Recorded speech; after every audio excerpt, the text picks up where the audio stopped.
দেশে জ্বালানি তেলের দাম বেড়েছে, এখনো নতুন ভাড়া নির্ধারণ করেনি সরকার। এর আগেই সুযোগ নিচ্ছে গণপরিবহনগুলো, আদায় করছে অতিরিক্ত ভাড়া। নগর পরিবহনের পাশাপাশি দূরপাল্লার বাসেও বাড়তি ভাড়া আদায়ের অভিযোগ করেছেন যাত্রীরা। ৮ নাম্বার বাস যেটা বলা হয় এটা ১৫ টাকা করে দিচ্ছে।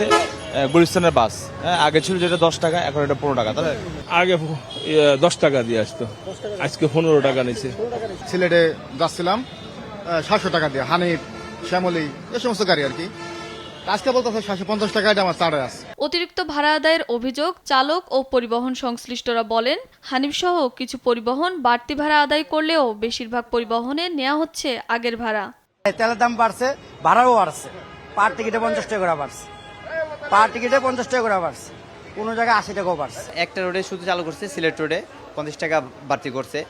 তাও কিছু কিছু গাড়িতে করতেছে, কিছু কিছু গাড়িতে করতেছে না। এদিকে বাস ও লঞ্চের প্রভাবশালী মালিক সমিতির নেতৃত্বে একচেটিয়া ভাড়া বৃদ্ধির পায়তারা চলছে বলে অভিযোগ করেছেন যাত্রী কল্যাণ সমিতি। সোমবার ঢাকা রিপোর্টার্স ইউনিটিতে সংবাদ সম্মেলন মাধ্যমে এ দাবি করা হয়। বাস মালিক সমিতি এবং লঞ্চ মালিক সমিতির সরকারের কিছু কর্মকর্তাদের নিয়ে যাত্রী সাধারণের প্রতিনিধিত্ব বা দর কষাকষি বাদ দিয়ে একচেটিয়া ভাড়া নির্ধারণের পায়তারা চালাচ্ছে। রাজধানীতে বেশিরভাগ নগর পরিবহন গ্যাস চালিত। তেলের দাম বৃদ্ধির ফলে এসব গণপরিবহনও ভাড়া বাড়ানোর সুযোগ নিতে পারে। তাই একচেটিয়া ভাড়া বাড়ানো উচিত হবে না বলে মনে করছেন সংশ্লিষ্টরা। ফারজানা শিলা, দেশ টিভি, ঢাকা।